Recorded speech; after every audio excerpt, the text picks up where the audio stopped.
Guys, rich dad poor dad अब तक की सबसे बेस्ट सेलिंग बुक्स में से एक है और ये बुक पैसों की वैल्यू को बताती है।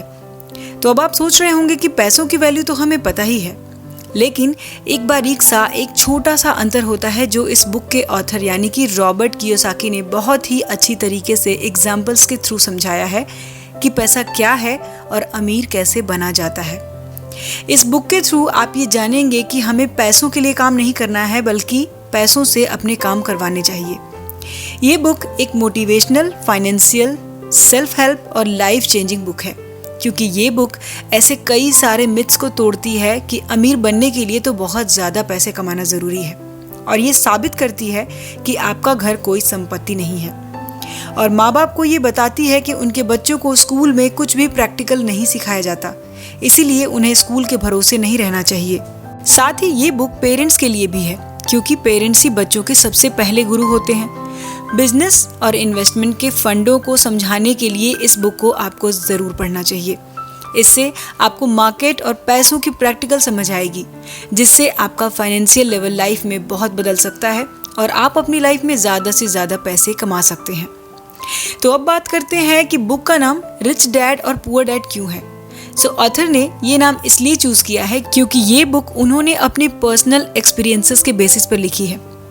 बुक में उन्होंने अपने 2 फादर के बारे में बताया है, एक जो बहुत पढ़े लिखे हैं, अच्छी जॉब करते हैं, लेकिन फिर भी वो गरीब हैं, और दूसरे जो कि बहुत ही कम पढ़े लिखे हैं, लेकिन वो बहुत ज़्यादा अमीर हैं। उनके जो अपने फादर थे वो गरीब थे, और जिसे उन्होंने अपना आइडल माना वो थे उनके दोस्त के फादर, जिसे वो रिच डैड बुलाते हैं। इस बुक में उन्होंने 6 लाइफ लेसन्स के बारे में बताया है जो दुनिया के किसी भी इंसान को रिच और सक्सेसफुल बना सकती है, फिर चाहे वो इंसान कम पढ़ा लिखा हो या फिर उसके पास बहुत सारी डिग्रियां हों। तो चलिए बुक्स में बताए गए उन 6 पॉइंट्स और 6 लेसन्स के बारे में जानते हैं। सबसे पहला लेसन, अमीर लोग पैसों के लिए काम नहीं करते। बुक के पहले लेसन में बताया गया है कि डर और लालच ज़्यादातर लोगों की लाइफ को कंट्रोल करती है।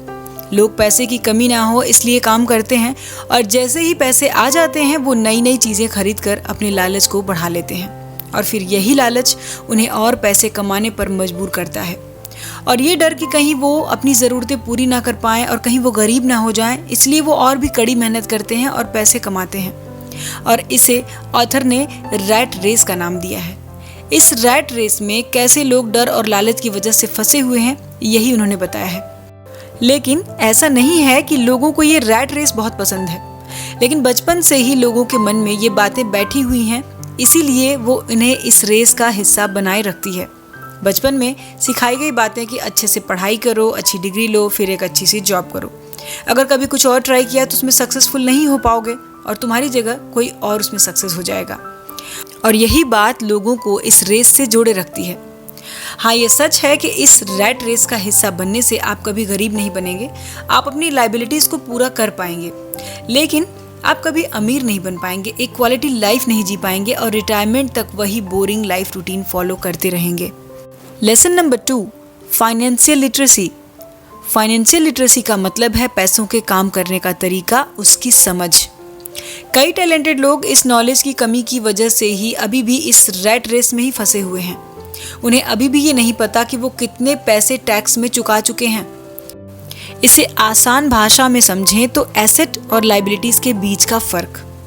सुनने में ये जितना ही सिंपल लगता है, पर असल में लोग इस बात से अनजान हैं कि एसेट ही वो चीज़ है जो आपकी जेब में पैसे डालती है, और लायबिलिटीज वो चीज़ है जो आपकी जेब से पैसे निकालती है, जैसे कि गाड़ी, घर या फिर लग्जरी वाली चीज़ें।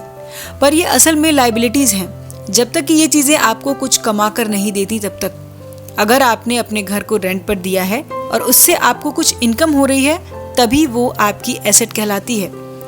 इसीलिए बुक में रिच डैड कहते हैं कि एसेट को बढ़ाइए और लायबिलिटीज़ को कम रखिए, तभी आप अमीर बन सकते हैं।